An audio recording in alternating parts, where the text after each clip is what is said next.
Perkenalkan, nama saya Depi Linanda dari Fakultas Dakwah dan Komunikasi jurusan Pengembangan Masyarakat Islam dengan NIM 18 10 50 50 04. Di sini saya akan menjelaskan mata kuliah mengenai mitigasi bencana dan juga penanganan anak. Baiklah, langsung saja saya akan menjelaskan yang pertama pengertian tentang mitigasi bencana. Mitigasi bencana merupakan upaya penanggulangan bencana yang terjadi di lingkungan masyarakat di sekitar rawan bencana, baik itu bencana dari alam maupun bencana yang bukan dari alam ataupun ulah dari manusia itu sendiri. Selanjutnya saya akan menjelaskan mengenai tujuan dari mitigasi bencana itu sendiri.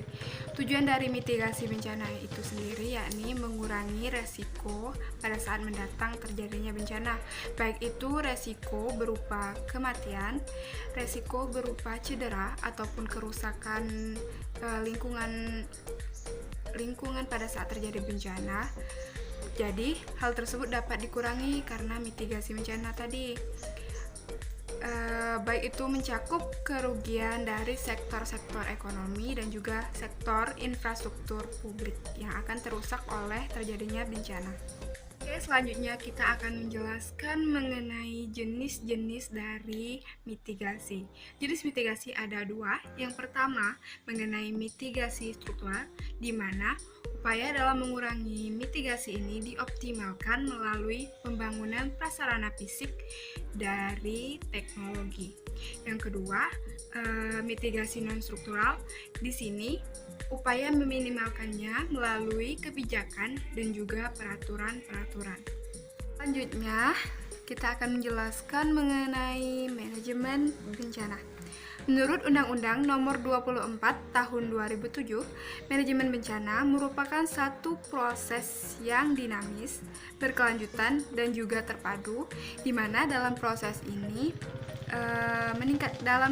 untuk meningkatkan kualitas dan juga langkah-langkah dalam pencegahan dan observasi, analisis bencana, baik itu rehabilitasi bencana dan juga rekonstruksi bencana.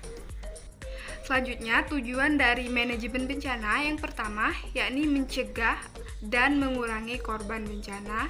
Yang kedua, menghilangkan kesengsaraan dari hidup dan penghidupan dari korban bencana.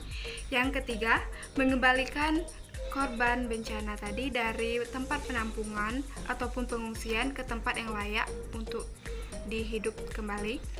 Yang keempat yakni mengembalikan fasilitas umum seperti komunikasi, air, makanan, dan juga transportasi. Yang kelima, mengembalikan sosial dan juga ekonomi daerah bencana. Yang ketujuh, yakni mengurangi kerugian lanjut saat terjadinya bencana. Pengertian dari bencana. Kita akan membahas pengertian dari bencana itu apa. Apa yang teman-teman ketahui tentang pengertian bencana?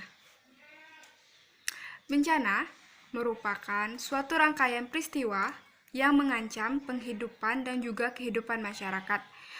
Bencana dapat disebabkan oleh faktor alam dan juga faktor non-alam yang mengakibatkan kerugian baik itu berupa korban jiwa, kerusakan lingkungan, dan kerusakan material lainnya. Selanjutnya, saya akan membahas mengenai jenis dari bencana. Jenis dari bencana ada dua, yakni bencana alam dan juga bencana non-alam. Di mana bencana dari alam merupakan peristiwa yang mengakibatkan atau dapat memberikan dampak yang besar bagi populasi manusia.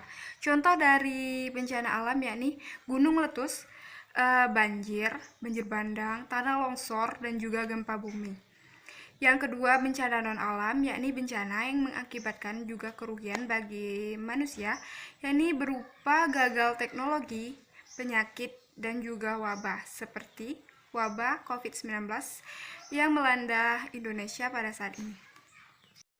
Oke, mungkin itu saja yang dapat saya sampaikan tentang mata kuliah mitigasi bencana dan penanganan masalah anak. Tetap jaga kesehatan dan juga tetap menerapkan 3M, menjaga jarak, mencuci tangan, dan juga memakai masker. Stay at home. Bye. Assalamualaikum warahmatullahi wabarakatuh.